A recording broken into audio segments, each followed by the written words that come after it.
नमस्कार दोस्तों, मैं शाहना परवीन हाजिर हूँ आपके सामने किस्सों की पोटली के अंतर्गत एक नई रचना लेकर।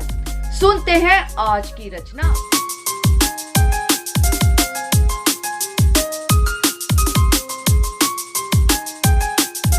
मेरी लघु कथा का शीर्षक है पिछली गली। आज राधिका अपने फैसले से बहुत खुश है। हो भी क्यों ना, पिछली गली से उसे इतना प्यार करने वाला पति जो मिला है। लगभग 3 वर्ष पहले की बात आपको बताते हैं। राधिका एक मध्यम वर्गीय परिवार की 3 बहनों में सबसे बड़ी बहन थी। पिता की सब्जी की दुकान थी। तीनों बहनों को माता पिता ने शिक्षा के साथ साथ अच्छे संस्कार भी दिए थे। राधिका ने बीए पास किया तो रिश्तेदारों ने राधिका की शादी तय करा दी। शादी की तारीख भी नजदीक आ गई। मंडप फूलों से महक रहा था। राधिका दुल्हन बनकर बहुत सुंदर लग रही थी। सब मेहमान आ चुके थे। बारात भी आ गई थी। राधिका के पिता ने अपनी हैसियत से अधिक सेवा बारातियों की सबको नाश्ता कराने के बाद शादी की रस्में शुरू की जानी थी। पर यह क्या, राधिका ने देखा कि उसके पिता हाथों में पगड़ी लिए लड़के और लड़के के पिता के सामने गिड़गिड़ा रहे थे। सब मेहमानों में कानाफूसी शुरू हो चुकी थी। राधिका ने सुना कि लड़के वाले उसके पिता से कह रहे थे कि अगर उन्हें दहेज में 5 लाख रुपए नहीं मिले तो वह शादी के मंडप से वापस लौट जाएंगे। राधिका की आंखों में पिता की दयनीय स्थिति देखकर आंसू आ गए। उसने अपने आप को संभाला और दौड़कर पिता के हाथों से उनकी पकड़ी ले ली। राधिका के होने वाले पति ने कहा, देखो कितनी बेशरम बेटी है आपकी। अगर मैंने इससे विवाह नहीं किया तो जीवन भर कुंवारी रह जाएगी।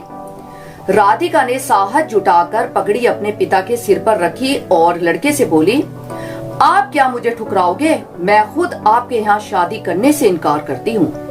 जहाँ दहेज के नाम पर लड़की के पिता को अपमानित किया जाता हो, जहाँ शादी जैसे पवित्र बंधन को दहेज की बलि चढ़ाया जाता हो, ऐसी जगह मैं हरगिज भी विवाह नहीं करूंगी। आप यहाँ से जा सकते हैं। मेहमानों में कानाफूसी अब और तेज हो चुकी थी। माता ने राधिका से कहा कि बिटिया, अब कौन करेगा तुमसे शादी?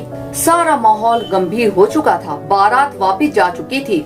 राधिका का परिवार असहाय सा एक तरफ खड़ा रो रहा था, पर राधिका के चेहरे पर कोई अफसोस नहीं था। वह खुश थी कि उसने दहेज प्रथा को शुरू होने से पहले ही खत्म कर दिया था।